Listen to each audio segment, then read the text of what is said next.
So, basically, I'm just gonna introduce you, start the show, and Okay. we're just gonna go straight into it. Just normal Sure, go ahead. Yeah, conversation. That's it. I'll just All follow. right. I'll follow your lead. That's all. Cool, cool. All right, everybody. Welcome back to Mindless Sketch. And today we have a very special guest. He is from the PleOS Agency. PleOS, right? Yep, Am I PleOS. saying it right? PleOS. You are And PleOS. and I'm drinking my tea out of the look cup. at look at that swag. Look at that. So I would like for you to tell the viewers who you are and a little bit about the company you work for. Okay, I'm Vic Nichols. I actually own several different companies, but today we're leading in with PleOS, which is my full service marketing communications firm. I also started way back in business in 1981 when I started my first business, and that was in publishing and in printing, and then that grew into full service marketing communications, and I owned another firm that I sold. And PleOS is the next iteration of full service marketing communication. Obviously, there's a lot of things that happened between 1981 and 2024, but that's kind of like the short form of the evolution. But I've always been involved in marketing, advertising, printing, as well as publishing, and anything related to that field, into marketing and advertising. Got it, got it. So similar to this mug here, you would be making products for businesses for their branding. Correct. I have a diverse promotions is my premium incentive business, and that is full service promotional products company. We are really kind of, I think what differentiates us from the online folks and people like that is that we're consultative in nature. We don't Got just it. say, "Hey, you want to buy a premium item? Oh, good. How much money do you have?" And that's not the Right. question. My first question is always why, because it has to Right. fit in with your marketing, your advertising, your feel, your demographics, psychographics, and all those things. So I we're more gotta say, I really consultative. love this mug. I really love this mug. Well, see that? See, we See? that that's but see, it's funny because that's one of the things that you want to give out something that has some kind of quality to it, because you are equating the quality of my business to the quality of the mug that you're holding, right? If I gave you a piece of crap, you'd be like, "Huh, they don't Yeah, think if that this much was about just their a business." generic like Yeah. mug, Mhm. the standard small size one, and you just slap the logo on it, Right. wouldn't have the same impact, you know? Correct. It would. It would. So tell me how you got into this. What like were you Wow. as at a kid? When you were a kid, were you just like, oh, I'd love to get into marketing? I mean, I need to know where the origin story is. I will tell you where the origin story is, and it's actually there's an actual direct line as to why I got into it. When I was in junior high, I was introduced to printing, and I started learning how to run printing presses. And because there were very few kids who were proficient at running the presses when I was in junior high, I was one of the few who really, did it and also helped in producing the school's newspaper and the school's newsletters. So I really imagined once I started doing that, I'm like, this is interesting. Sends out to everybody in the school, and this is a way to communicate with everybody in the school by printing these newspapers and these You newsletters. already thought like that when you were doing it? It was funny. I did it when I started doing it like for real when I was in eighth grade, and when I got into high school, I'd been doing it for a few years by then, and I got into high school, and I'm like, wait a minute, the guy who controls the newspaper is the guy who controls what's being said in the school. And I was like, So what happened is that my best friend was the president of our high school for all the time that we were in high school. And one year I said to him, Tim, I think I'm going to run against you. And he looked at me, and I didn't know anything about school politics, but I could have given him a run for his money because I was in control of the newspaper. And that's when Right. it hit me, the power of the press. That's when I realized that there was power in communication, newspapers, media, magazines, radio, television, billboard, and all of the other things that and internet now, that wasn't around then. Right. So it really was a light bulb for me how powerful the press is, and the responsibility that media has for delivering true quality information that is not necessarily driven by personal bias. I learned that early. So that's the reason why I got involved in marketing, advertising, and printing and publishing. Well, I think you were very aware about that power, actually, because like I see people like dabble in it, but not to where the light bulb hit you and you saw like opportunity. I So did. that's interesting. I saw potential business, and as a printer, because I actually ran the presses. Right. So I started a typesetting business in my parents' basement. So I was doing typesetting with iTechs. These are people who are in the business a long time ago will know what I'm talking about, but they were special computers for doing typesetting, because typesetting came out on film. Right. Way before desktop publishing and stuff. Yeah, that's So before all this technology and all this all this. technology, and you know what, it's so funny because as the technology evolved, people would pay a lot of money just to have their resume done, because it had to be typeset, Yeah. and then if there was a mistake, you had to typeset it again, like you had to rerun it again. It was an expensive process. Now you could do that. When computers came in, that business went away completely. It went away completely. Yeah. Like, it didn't go away gradually. It was like a light switch, not a dimmer switch. It was just overnight. It was gone. Right. It's And like the digital camera did to film. thank you. Right. To film. And everybody who had a computer automatically was a graphic designer. Okay. So it really impacted our industry across the board and changed forever printing and graphics. Forever. And see, that's kind of like the reason why I wanted you to talk about that, because graphic designers today probably have never seen these machines or had to use their hands and Mhm. it, Good it, point. in that way, in that method. Yeah. Today, yeah, you just go on Canva, you get some presets, shapes, Yeah. nothing from scratch, right? It's Well, unbelievable. And the quality of it, I got to be honest with you, I would be a liar to tell you that the quality is a billion times better than most of the top quality stuff we were getting out then.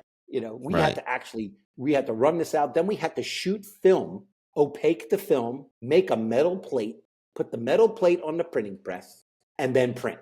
We don't have to do any of that. No, Okay, no, no. But So the you whole know what? industry It's a changed. tried and true skill, though. I mean, it is a skill, and It you is a skill, acquired oh, it. for sure. And it taught me a lot. It also taught me a lot about deadlines. It taught me a lot about patience. It taught me a lot about dealing with people, because keep in mind there were steps, and there were people who were proficient in those steps. There were people who were really good at shooting film and opaquing and making plates, because guess what? If you make a plate incorrectly, it costs a lot of money. Okay, if you got to throw out a metal plate, that's money down the toilet, and it wasn't cheap. Okay. So Oh those no, types of I things were could. skilled. They were skilled. Yeah.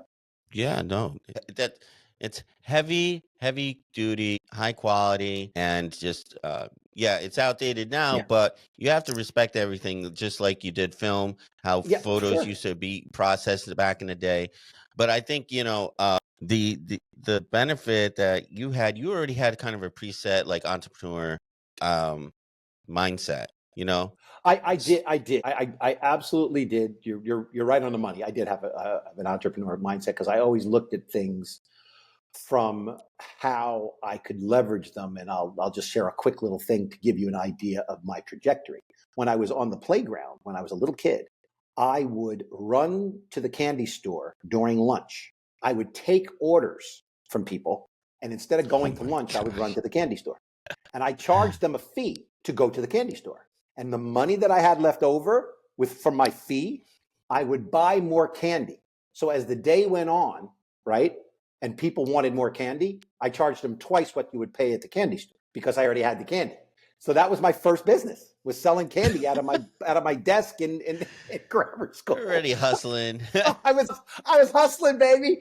Hustling candy. Oh my I was hustling goodness. candy. The Hustling candy. marathon bars, stuff that they don't even make anymore. They had marathon bars and all kinds of these Candy different kinds of hustler. candy. Yeah, yeah. Vic the candy hustler. Now that's what I'm gonna call you. Yeah, right, exactly. I Too bad I'm I not think president of M&M Mars, right?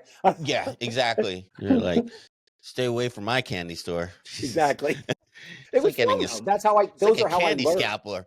He's like, That's like, you're yeah, like a I candy was. scalper. And I learned that but it was a huge lesson, Joe. It was a huge lesson in supply and demand, Yeah. because it's not like any of those kids in school didn't realize they were paying twice as much. It's just that it was there, Right. right? And they wanted it then, which meant they were willing to pay a premium for something they wanted right now. They could have waited Right. until after school and walked down to the store and bought it half price, Right. right? But it wasn't there when they wanted it. Therefore, I was like, people will pay more for something just because it's convenient. Yep. What I was okay. So I think that's a great lead into the second piece that I want you to talk about is the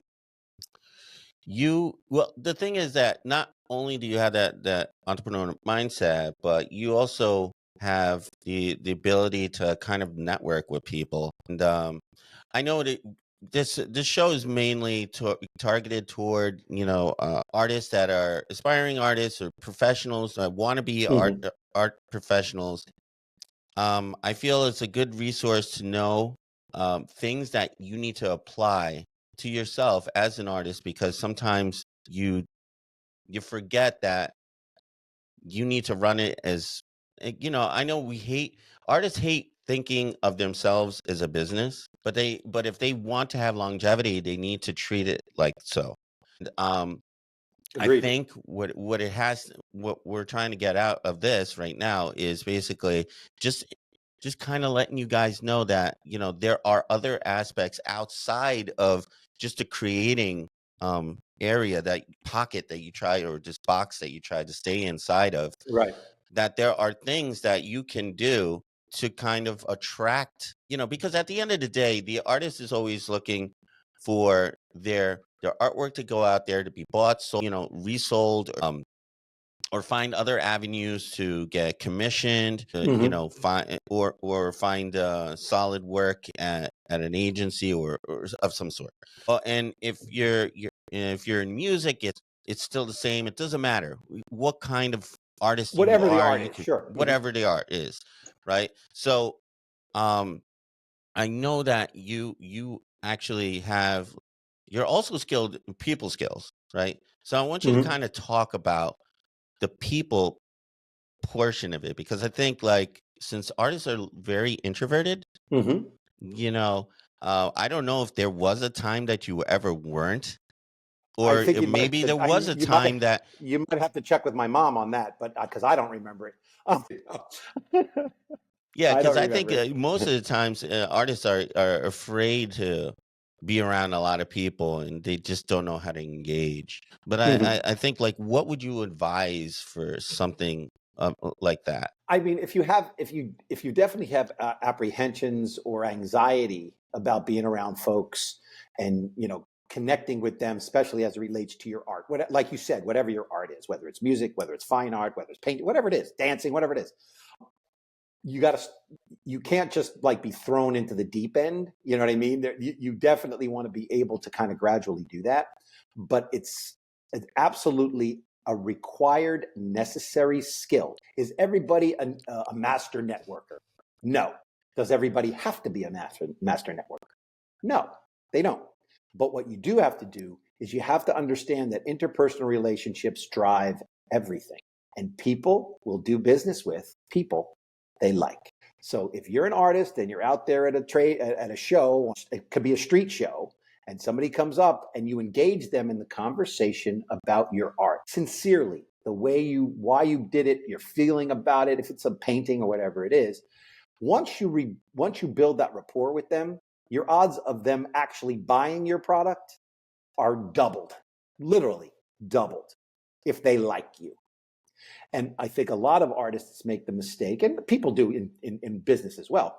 They step back from the personal relationship and said, my stuff is fantastic, and either you like it or you don't. Well, that's an attitude. And if you are, somebody who's independently wealthy and doesn't have to live off the selling of their art, you can do that. But think Right. about all of the famous artists that we know through history, who died broke, and they're the only people who made money on their product after they were dead, okay, were the Right. people who managed it, understood it, and sold it, those people never benefited from it. Some of the masters, they died broke. They didn't have any money because they weren't business people. They weren't interpersonal. They did their art, but they were isolated.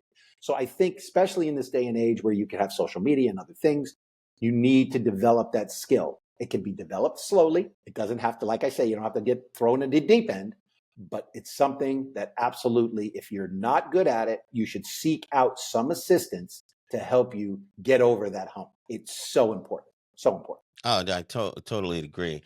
I think that, once you dip and dabble, I think sometimes you just need to at least show up. Show up, Amen. just be That's there. the first step, right? Be there, right? Just be there. Maybe you don't say too much, but here's the thing too, as an artist, you need to, and I know I experienced this, the more you put something, you can't complain about control of your work if you're putting somebody as a mediator in between, because Agreed. then now if you can't advocate for yourself, you're not going to be in control of like how it's being spoken about, how it's being pushed to what market or to who, and on top of that, forget about like whether you see the money or you don't see the money, because there's no We've heard a transparency, lot of that, right? We've heard a lot of right? that, right? Right. So, and that's like kind of why like it's very important for you to get out there and just like and understand that it is it's about people. It's about relationships. And if they do like you, they're probably gonna, even if they don't like it personally, they'll probably recommend it to somebody else that does. It might Or not be maybe right. It might not be their style, but if they like you, they're like, you know they'll what? probably still follow you anyway, Yeah, Sally. still Sally might looking. like this. Sally might like this. Yeah, Let me send this to her and see if she's interested. exactly. Yeah. Exactly. But not only are you an entrepreneur, but you're also a musician. Yes, I am. I'm a guitar player. Playing in the same band. This would be year 43. I've been playing in the same band for about 43 years, and started out, thinking I was going to be a rock and roll star, as every kid does. Oh, we think we're going to be rock and roll stars. Right. So we played clubs. We started small. We got a loan. We got a truck. We got a PA system. We had roadies. We had people, doing our sound. We tried to do it. It became evident to us, though, during that time period, that we were not going to be rock and roll stars. Whether it be, we'd like to think we just weren't lucky, but maybe we also might not have been good enough. The long and short of it was, we realized we weren't going to be able to do it for a living. And we all decided, well, we have a choice to make. Either we continue to do this for fun, right? Or we stop doing it altogether. So, but what drove you to make that decision? Like, what was that point? Economics. That you said. Economics. I'll tell you. But was there like a particular? Was there a particular moment where you're just like, yeah, this is? Was there a show that just didn't sell? Was there? That's where I'm trying to go. I can only speak for me, because there were other members in the band that most assuredly had different reasons. Okay, my reason was that I needed to make. You get to a point, you're in college now. You're going to school. I got tuition to pay. I got bills to pay. Life started to get really real. Okay, which meant that I now had to take the money that I was making playing in the band, which at the time I was playing, there actually was real money being made. That money went to paying my bills. So stay with me on this. The fun of being a musician turned into work. Okay? Because I needed the money. All right? And all of a sudden, that realization was, this shit's work now. Okay. Right. And for me, just for me, I didn't like that feeling. I didn't like it. I wanted music for me, because I had been playing for a while by then. I wanted music to always be fun. So in my head, I'm like, you know what? I got to change my way of doing this, because I don't want this to be a job. And that was just for me. I'm sure the other people in my band had different reasons and came to different conclusions. But for me, I didn't want that to be a job. It's that simple. Oh, that makes sense. I think it's just really important, though, that well, you made. I think at that point you were making an adult decision, I would say, Yeah. right? Yeah. True. That's a good way to put it. Yeah. Life was happening, and you're like, okay, what's gonna sustain me? And I think that's where you made that decision, I did. and it's okay. I think sometimes like it's okay because you found success in other areas. It wasn't just music. It, Correct. it was Correct. something that you. So I feel like in at this point though, you're still able to play. You still As have I said, your this is year businesses. 43. Yeah.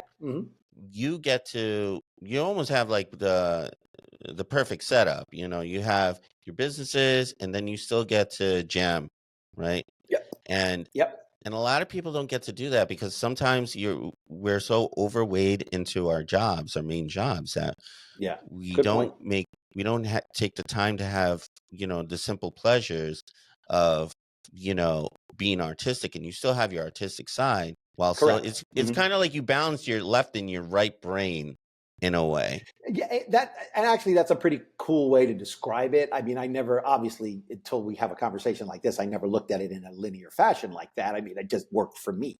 You know what I mean? Yeah, I was living my life, and I'm like, well, I don't like this, so I'm not going to do it anymore. You know, right. or I like this, Yeah, and let me give it a try. Maybe it'll work, maybe it won't. But I think that's right. also part of the entrepreneurial spirit. You look at Yes. Elon Musk, and the guy makes cars and goes to space, and because that's what entrepreneurs do.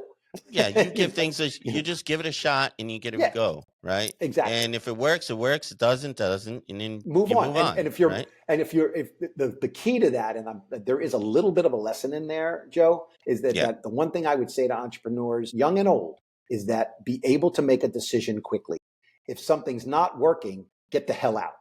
Okay, right. because you have to give it enough time to see if it's going to work, but most of the time, and then people stay in too long, and that's where you get in trouble. Perfectly said. Perfectly said. Okay, so I think there was something that I wanted to ask.